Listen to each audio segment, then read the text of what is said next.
Hey everybody, welcome to the driver's meeting for the season opener at Lind. I'm Keto. I'm Katie, and we are going to use this time to talk through all the things that would normally happen in a driver's meeting at an event. Now we're on our, this would be our third year of doing virtual driver's meetings. So this is just how we do it now. But we're going to talk about what to expect this weekend, what you need to do, not this weekend, next weekend, what you need to do to be prepared, all the things you need to know in advance. So if you are watching this video, you likely got an email from us, a race day email. Please be sure to read that all the way through. It has specifics, like for example, that the schedule is different from Saturday to Sunday. So just give it a read and then please watch this all the way through.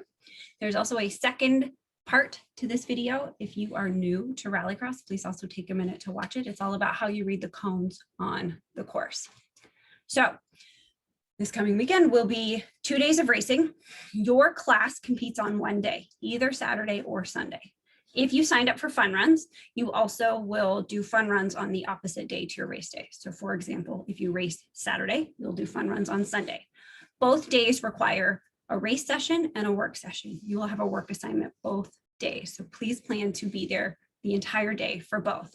Now, if you're only racing, no fun runs, you only have to attend the day of your race. You don't have to stay for both. I've gotten that question a few times. So when you show up, we will have you sign a waiver at the gate. You will get a wristband and then you'll be directed to park. Please wear that wristband all weekend long. It's how we know that you signed the waiver and you paid your fee. If you take it off in between days, you'll have to sign and pay again. So just wear it all weekend long. You'll park, you'll get your paddock area all set up, and camping will be in the same area as parking and paddock. And then you will get your car ready for tech inspection. Want to talk about what they check in tech inspection? Yeah, so when you come to tech inspection, make sure that your car is in its form that you want to race it in.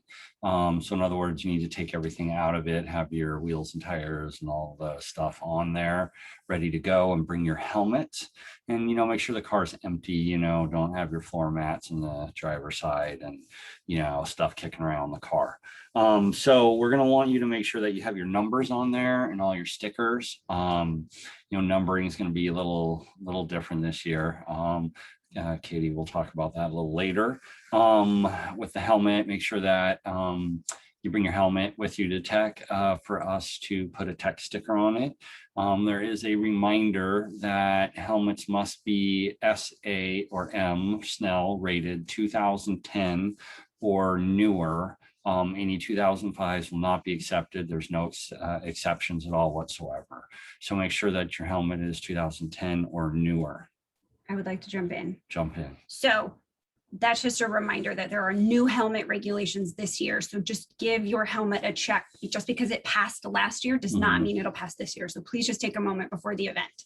Also, we don't loan drivers helmets. We don't have enough for that to work. So please make sure you have a valid helmet before the event. Be sure you bring your helmet. We only have a couple that we can loan out just for ride-alongs, and we don't have enough for drivers. So please, please, please make sure you check your helmet in advance and make sure you have a legal helmet for the race. That's right. All right. That's right. What gets checked on the car? So, and then we'll also check the mechanicals of the car. So, we're going to make sure that you have a firm brake pedal. We're going to make sure that your battery is secure. If the car's not drive-by-wire, we'll make sure that the throttle returns, all those sort of things. And so that it's in good mechanical shape. We'll shake the wheels and make sure that, they're not ready to fall off and that sort of stuff. Yep. So, yep. The spiel about numbers is we're not doing anything totally different this year, but it's really important to know that now going forward, we require that everyone has a clear number on the side of their car. So 6 inches tall, 1 inch stroke in a contrasting color. You can do these with vinyl stickers. You can do it with magnets. You can do it however you want. We prefer no tape. If your tape job is amazing, we'll accept it, but it has to meet that criteria. But the big key here is if you are a dual driver, you and your dual driver must register with a different number, and you must also have that number on the side of your car when you compete. The challenge is our timing system, we use the numbers to assign a time to a driver. So you dual drivers, if you forget to swap or you don't have a number to swap out, we don't know who you are, and that is a responsibility of you, the driver, to make sure you have it done. So if you do have, let's say your number is 150 and your co-driver's number is 50, and you just want to take the tactic of covering your one with a piece of tape, that is fine. But the requirement is that you clearly block out the number one, you use a nice big piece of tape, and it is very obvious to us. We can't spend time trying to figure out who's at the line when we have tons of drivers. That's right. You can also take the tact of, if you're 150 and 50, that the one is removable, like you could have it be magnetic, on and off the car. Just please make sure, if you use the magnetic strip, though, that's all magnetic, that you use a strong magnet at the top and the bottom, because they often do blow off the side of the car. And then suddenly you're going from being number 150 to being 50 when we're getting radio calls in on penalties. So, please make sure, if there's a bunch of confusion on dual drivers, one of the two of you gets assigned something wrong because of numbers, that's going to be on you guys. So just make sure they're really clear. Help us help you. Yes. Okay, so you've passed tech inspection. Next, you will just go through check-in. So you need to have your driver's license with you. We will verify that you are a valid driver, that it's a current driver's license. We'll check you in, we'll confirm your class, your number, and then we'll kind of talk you through what to do next. What you should do next, just generally, is go park your car, walk the course. Give yourself enough time to walk it multiple times. You want to be sure that you're familiar with it before you go out there. We will give you one parade lap. That is a slow speed lap in your car. You get one pass at it, but that's not enough to take it all in. So be sure you have enough time to walk the course. And then you need to be in grid at the time you need to be in grid. Or if you are not racing first, you need to be at your work assignment at the time you need to be at your work assignment. So just be sure to know the schedule, be where you need to be when you're supposed to be there. We'll do a morning group, a lunch break, and then an afternoon group. So you'll have an hour in between to eat lunch, do what you got to do, take a break, drink some water. So the course is marked out with cones. So if you're new, watch the cone video, that'll help. We track your time for each lap and any cone penalties that are called in. Keita will talk about that. And then your time, cumulative, added up over the course of the day, plus any time penalties, is your total time. Fastest total time wins. We have Wi-Fi on site, so you can check your time on your phone. We have instructions there, so just know that. All right. Yeah, most of the penalties actually are covered in the cone video, but if you hit a cone, essentially you're going to get a 2-second penalty for every single cone you hit. And then if you go to the wrong side of the gate, wrong side of the cone, then it's a 10-second penalty for each one. So, but we cover that all in the cone video pretty thoroughly. Perfect. So drivers are at the start line, they're ready to race. What do they need to know? Well, first of all, you need to be ready to race. So secondly, make sure your helmet's on, chin strap is, tight and all that sort of stuff. You happen to be a smoker, make sure you put your cigarette out. Yes, it does happen. So make sure that you have your seatbelt on. And then windows are up. If you have a passenger, you're allowed one passenger in the car. Their window must also be up, only if they're a passenger. Otherwise, that window may be down. So if you do have a passenger, they cannot have a cell phone in their hands or a camera or anything else in their hands, because in the event of an incident, it becomes a projectile inside of the car. And we spend a bunch of time getting you guys to empty the car, that we don't want you to add things back in during racing. So if you're out on course and you come down, or you come up upon a downed cone, you have two options. You can literally ignore that cone. It will not be called against you as a penalty, which is usually, honestly, the fast way, because you get to avoid a gate and just book it. Or you can pull up and point to the cone, and as soon as the course worker signals that he's seen you, then we need you to continue down course at or near race pace, because you have somebody coming behind you. If you hold up the person behind you, then it creates red flag situation, and we have to rerun people and so on. So if you point to the cone, they acknowledge you, send you on your way, we'll give you a rerun when you come back. Yes, that's correct. Yes. I'm sorry, I may have breezed over that part. But yes, that earns you a rerun. So I will tell you, it is your advantage to then run the rest of the course at or near race speed because it's a freebie. Now, please do us a favor and don't cream every cone on the way back to finish. Since there is somebody behind you, it's going to, kill their run. But, you get a look at the course at speed, and, I suggest you take advantage of it, not piddle around the course. If you see a red flag, you need to come to a stop as quickly as you can safely. You do not have to lock up all four wheels and go, sliding off the course. You just need to come to a stop. There's usually a danger ahead of you, or you are the danger. What I mean by that is if you have a D bead or maybe you're on fire, we're going to red flag you and stop you. So when you see a red flag, you come to stop. Course workers can come up and give you directions.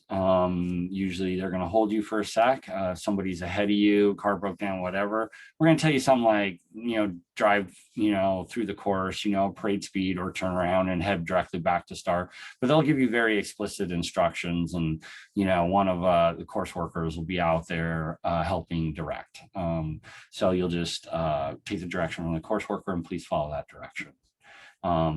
If it's a D bead, or you have one rerun on a D bead, we give you 10 minutes to fix it. So a D bead is a tire coming off of the rim and the air coming out of it. The reason we stop you as a car is then listing to one side, it can dig in and then you can promote a rollover. So we have you come back, you got 10 minutes to fix it. If you get another D bead, that will just be a DNF. So I suggest at that point, you may have a little too small of tire pressure. And so you might want to increase it, and helps hold the tires on. Or you have the option of taking a 10-minute timeout. It can be for mechanical, it could be for any reason.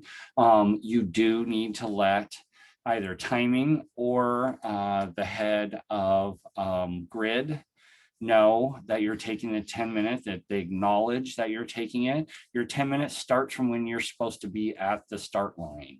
So if you get back before your 10 minutes is, started being allocated, then you actually hold on to the 10 minutes. However, I will say that you cannot split it up. So if you use 1 minute of it, well, it's all gone. You don't have 9 minutes to use later. So just know that part of it as well. So did I leave anything out? No, I think that's good. If you get a D bead on course and you get red flagged, we will always ask you not to drive over the finish line. So we will direct you a different way, because your rim may cut our finish trigger. So just know that in advance.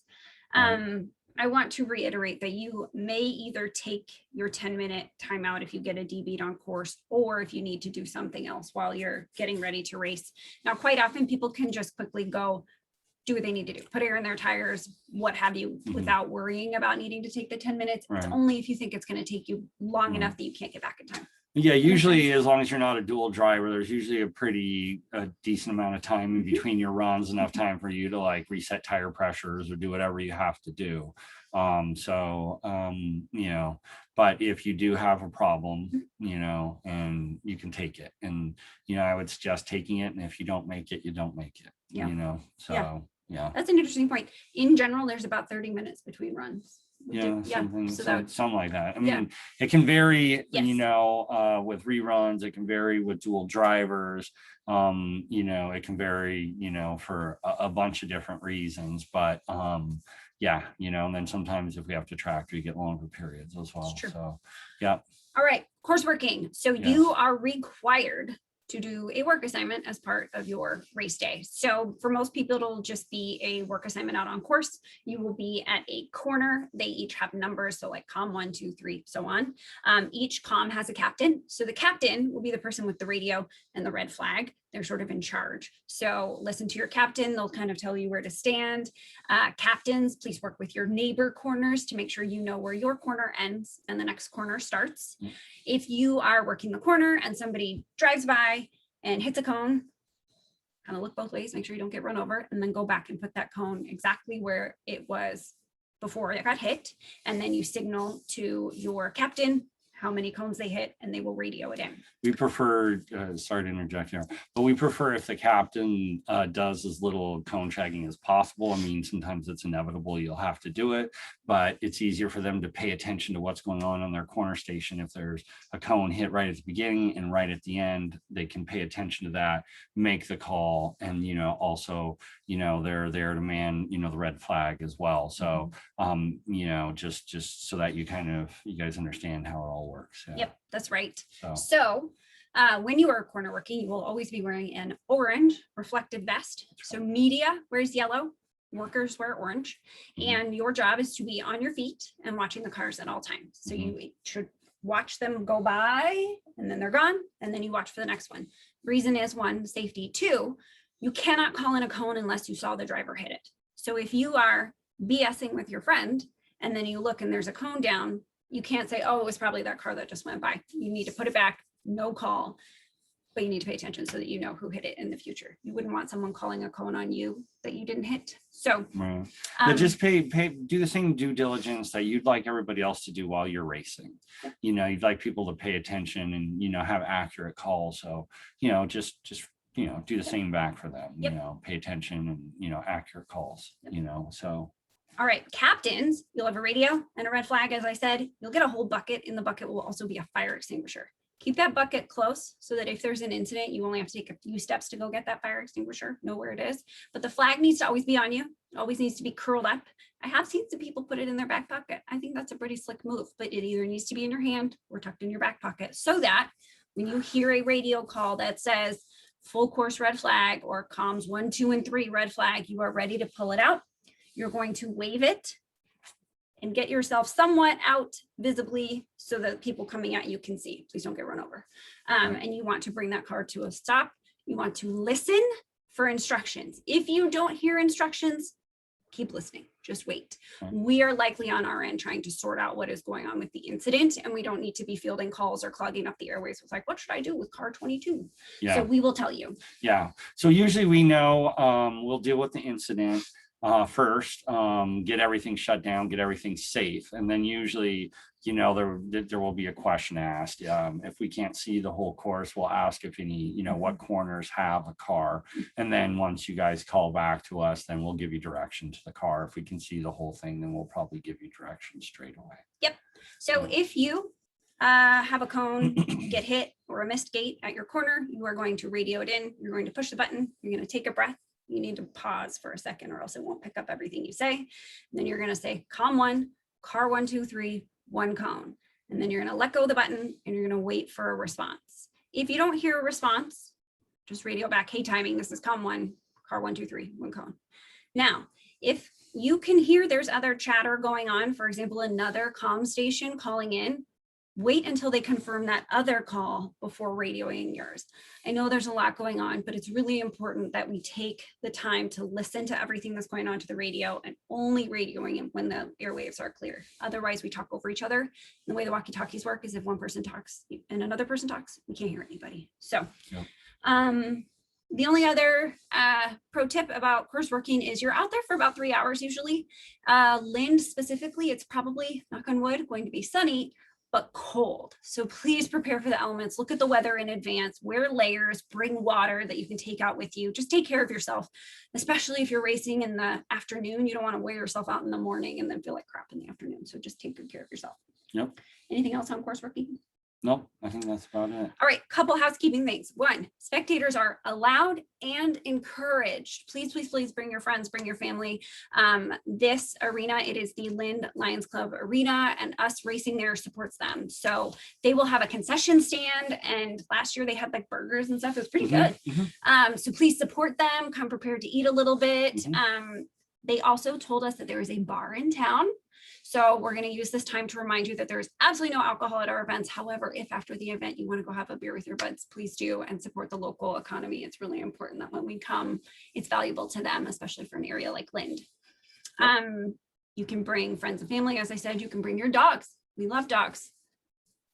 Just be sure they're always on a leash, and you pick up after them, no matter where it is. Even if you think you're somewhere kind of remote and it doesn't matter, pick up after them. Let's be great stewards to the sport. Yeah. Represent well. Yeah, let's have them on the leash. And then let me add one more to this. let's hold on to the end of the leash. We've had a few people who put a dog on a leash and there's a dog in a leash. There's no one holding it. So, Yes. we need to, So, Awesome.